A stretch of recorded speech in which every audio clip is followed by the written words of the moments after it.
You came out of nowhere like a bullet train. You were so familiar, but you're not the same as all the other drifters who have lost their way. So one of the biggest things you can do to keep yourself safe on the road is vehicle maintenance. Your vehicle is your escape. It's your safe place. It's your home on the road. So if you keep it maintained, then you're keeping yourself safer. I get my vehicle serviced by a mechanic every 6 months or every 10,000 Ks. The reason I do that is because I've got peace of mind when I'm doing things like crossing the Nullarbor or going off in remote places, and I don't want to have to rely on mechanics that I don't necessarily trust, so I like to be able to take it back. I do have a mechanic in Brisbane that I use, I do have one in Victoria, and I have one in Perth. And so I've always gone back to the same ones because I can trust them. They know my vehicle. And then they can just check and they can generally see if anything's looking a little bit dodgy. So I think my drive belt needed changing at one stage, but he said, look, it's probably not quite there yet. So I just knew to keep an eye on it and then have it checked, you know, a few months down the track. Or my next service. So it's really important that you do that because, you know, if your vehicle breaks down and you're out in the middle of nowhere, something dodgy happens, then, you know, you haven't got your vehicle to rely on for your safety. You know, you should be able to try and rely on yourself as well. And look, most Australians are really helpful and if they see you in trouble, they will stop to help. But it is always good just to understand the basics. So like where your engine is, which is not here. I don't know too much about mechanics, but I do know where my battery is for the purpose of being able to jumpstart my vehicle if need be. And I have had to do that a few times, maybe leaving my lights on. So I had someone suggest to me to buy a portable battery charger. So I got this one from iTech World. I do have a link in my description below, but they are specific for each vehicle. So just make sure that you check that. And they just come with a couple of little jumper leads. And so you attach those to your battery and then this little thing will jump start it for you. So that's been super helpful. I actually do carry jumper leads as well though, just in case, you know, because you do have to keep this thing charged and ready. So yes, and I actually came across the other day, I was driving, I can't even remember where I was, in the middle of nowhere literally. I think it was just before, I was up on my way up to Karratha, that's right. So we were about 45 minutes south of Nanatara. And I was at a free campsite and this French couple came up to me and approached me in my van and they spoke very little English. And so I could see that they had their vehicles and one had the hood up. So I was like, okay, so I grabbed my charger, portable charger, and I went over to their vehicle and yet one of them wasn't starting. And so they had just stopped to go to the loo or whatever. And then when they went to turn one of the cars on, it wasn't starting. So we attached the charger.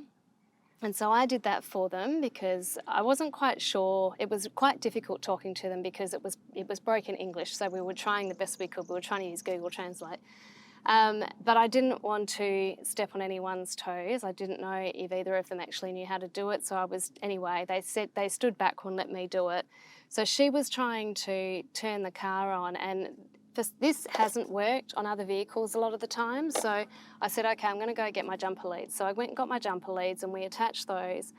And she started the vehicle, but then the engine started, but she couldn't hear that it had started because the other car was on, his car was on. But he couldn't, I don't know why he couldn't see that I could see the engine was on, but she was still trying to turn it. So I was going, no, stop, because you don't want to keep trying to turn the vehicle on once it's going. So then she turned it off and there seemed to be quite a bit of confusion, like they'd turn the car off. And I'm like, once you jump start a vehicle, you have to keep it going. Like you've got to drive it for an hour to try and charge the battery. So I'm trying to say to them, no, you've got to keep the car on. And then it became clear that they didn't understand that it had worked. So he was busy just closing down his vehicle, his hood.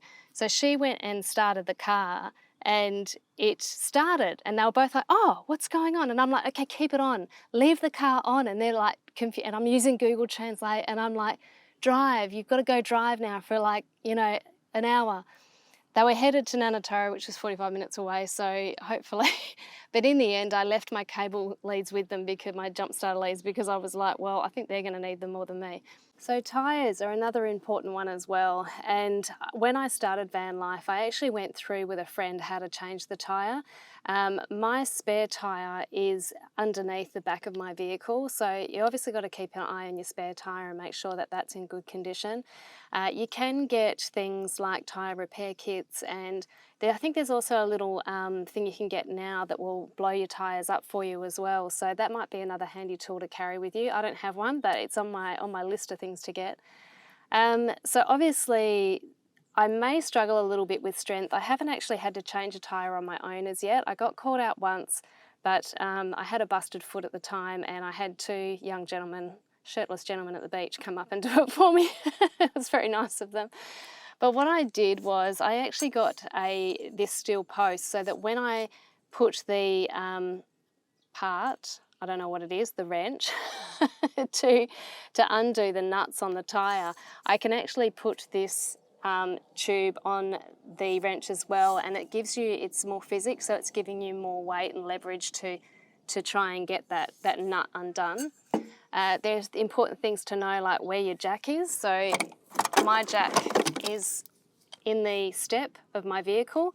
Took me a while to find that. It was actually my best friend that went, what about in there? What's that little compartment? So I actually bumped into two ladies in Exmouth. I was driving into the national park, and I think it was near one of the, like, Turquoise Bay or something, and they were standing by the side of the road waving. So I pulled over, and they actually had two flat tyres.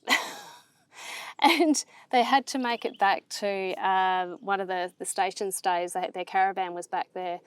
And they couldn't get hold of a tower because there'd been a really big accident in Coral Bay, so all the towing vehicles were in use. So the poor ladies, like, that's quite unusual to have two busted tyres, and so I suppose that's where a repair kit and things like that can come in handy. So anyway, I drove them back to their caravan site. So they were very grateful, and that's a really unusual situation. I can't blame them for not being able to change their tyre in that scenario. But yeah, I think it is important just to have the basic understanding and knowledge, because it could get you out of a hairy situation. And just a few other handy items that I keep on hand in my toolbox. How cute is my toolbox? I bought it just recently, I love it. So I just keep, like, pliers, I've got cable ties, I have a bit of wire, I've got all the different types of screwdrivers, I have a socket set, which I put off on buying for so long, but it's come in so handy, like, so many times already, even just with the van renovations. I do have a little drill now as well, which has been super handy as well. So I think all those things, if you're going to really take the life seriously and do it, I think it's important to have those things on hand if you can, because they have saved me quite a few times. Another thing I also carry is my fire extinguisher, and I actually did set this off the other day accidentally because the pin had come out, and anyway, that was interesting exercise. Now, with the fire extinguishers, I'd been carrying mine around for a couple of years, so I did take it to a fireplace, a place that manages fire extinguishers, and I asked them about the expiry date on it, does it need to be checked, etc. So they were saying that as long as the little pressure gauge at the top is set okay, then it should be okay. You've just got to give it a bit of a shake occasionally. I actually do need to get it actioned now, because when I accidentally set it off, that's released some of the pressure, so that must be how these things work. So if you do have one, just make sure every few months you give it a bit of a shake so you've got all the stuff working properly in there, and yeah, just keep an eye on the little pressure gauge at the top.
So whether you actually plan on being out in remote places like this, or if you're just living van life when it's just day-to-day regular residential areas, I think it's still important to check in with someone every day.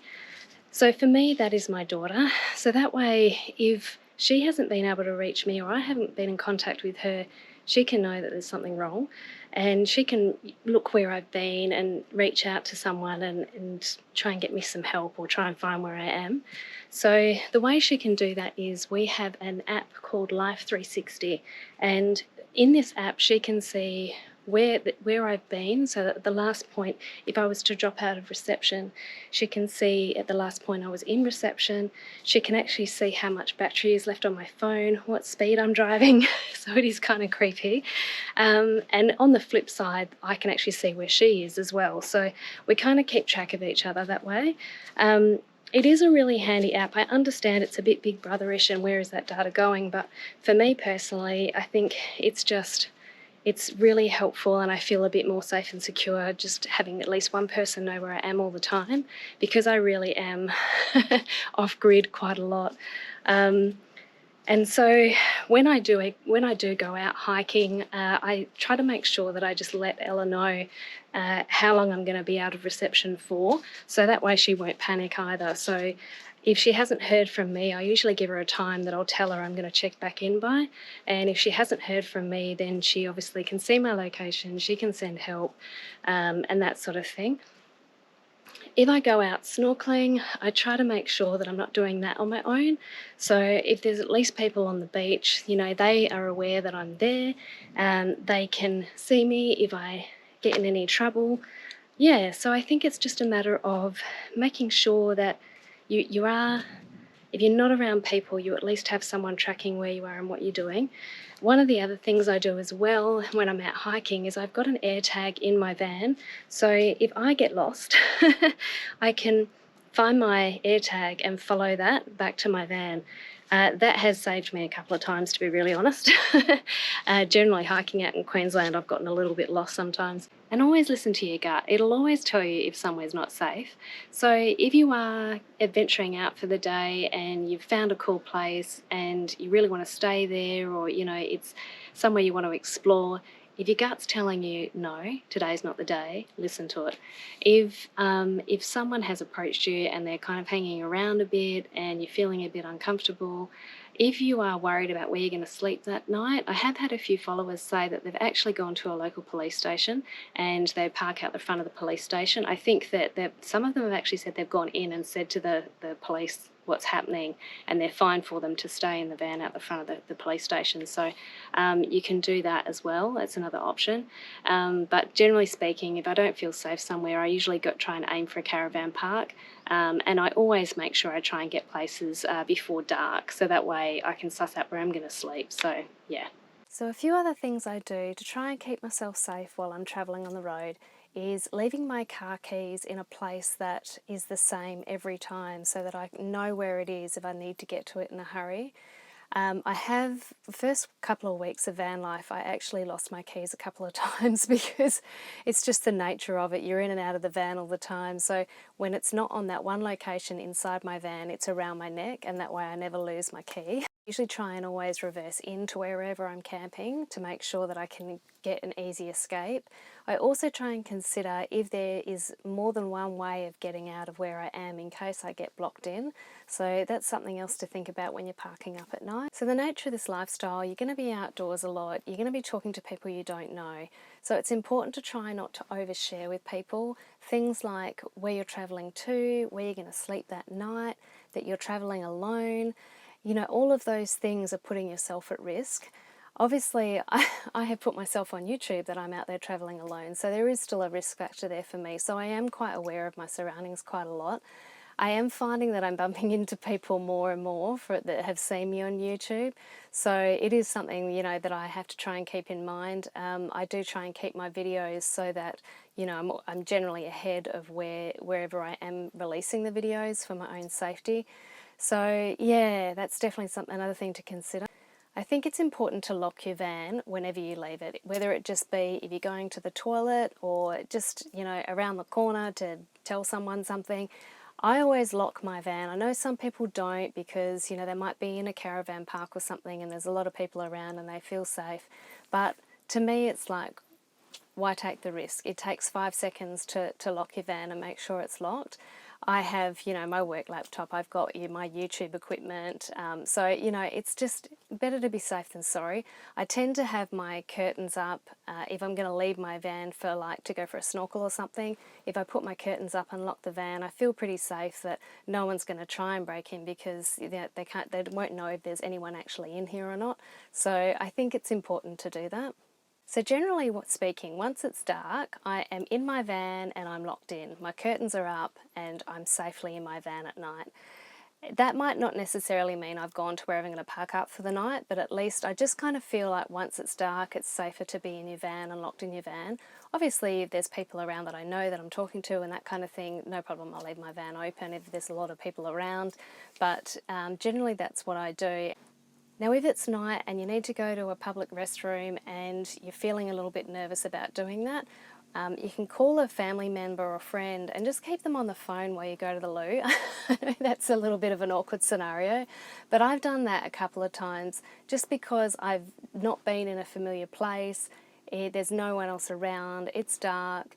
There might still be a light around the toilet, but it just makes me feel safer. So I'll call mum or my daughter or someone and just, you know, they can see where I am. I tell them where I am and they stay on the phone just in case there's some unsavoury people around. Now, when it comes to self-defence, I don't like the idea of weapons because I feel that that weapon could be taken off me and used against me. So I'm much more of, I like to be cautious rather than get myself into a situation where I will need to defend myself. If I do get caught out and something happens, I do watch a bit of self-defense stuff on TikTok just to try and know a few basic moves. But someone actually gifted me pepper spray. Now, this is only legal in certain parts of Australia. I'm in Western Australia at the moment, so it is legal here. But I do have to be conscious that if I travel across Australia, then it may not be legal in other states. I think the Northern Territory are trying to bring it in that it can be legal there.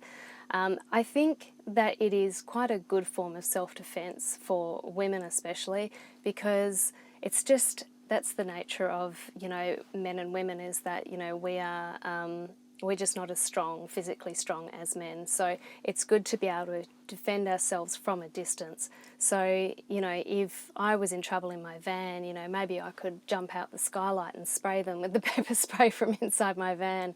So if you are in WA or a state that it is legal to have pepper spray, it might be worth just having some on hand. I kind of wonder, you know, would a spray deodorant or something maybe do the same thing? Surely if you sprayed that in someone's eyes, it would be problematic. It may not work from as long a distance as a pepper spray would, but yeah, food for thought. Weather is something else you've got to think about too. You really don't want to get stuck in a situation where there's flooding or fires, and I've done pretty well to avoid those kind of scenarios. I have gotten stuck once with flooding and a couple of times with fires, but it's good to just keep it, like, use different apps. So there are different bushfire apps, I think, for each state.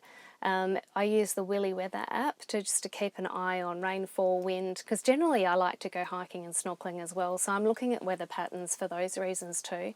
So yeah, it's a good idea to think about it because you don't really want to get caught out. You know, I got caught in Port Hedland once, and I got stuck there for 3 days due to flooding, and all the caravan parks were full, and I couldn't use the free sites because I wasn't self-contained, so I had to try and stealth camp in a mining town, which didn't feel particularly safe. So yeah, those scenarios, you know, sometimes it just happens. But yeah, it's a good idea to keep an eye on the weather. So food and water are another thing to think about too. If you break down in the middle of nowhere and you've got plenty of food and water on hand, then at least it gives you a bit more time, you know, for someone else to realise that you're missing or send help or that kind of thing. So I like to try and keep a little bit of non-perishable food, like rice, biscuits, things like that, just something that can sustain you. And obviously I tend to carry a fair bit of water. Usually every time I'm on the move I try and fill up my water before I go, so that's always a good thing to do. And particularly in Australia, you want to think about the wildlife. So, as you know, everything in Australia can kill you. When you're in far north Australia, Queensland, Northern Territory, you've got to think about crocodiles a fair bit. I'm from WA and generally Perth, southwest area, so crocodiles are not something I think about a lot. When I went to Queensland, I was quite conscious of them because I haven't really seen how they move and interact, and you just don't want to be around them really. You keep a safe distance. So you've got to think about where you are. I hike a lot, so I think about snakes a lot as well. So I'm generally trying to make a lot of noise with my feet. I'm stomping just to make snakes aware that I'm there, because they don't just jump out and attack you. It's generally that you've stood on one or gotten a bit too close. So yeah, it's a good idea just to try and make noise, and that way you're making the wildlife aware that you're there. Well, I hope some of these tips have been helpful for you today. If there's anything I haven't thought about, please put it in the comments below. Don't forget to like, share and subscribe because it helps to grow the channel. And wishing you all many happy travels. Tell you that there is nothing that's out of reach. We are the dreamers, the light keepers, we are one. This is our time, this is our time. We are the dreamers, the light keepers, we are one. This is our time, this is our time. While you find your footsteps and I breathe again, there's a new connection that's as old as when love was all that mattered and you were young and free.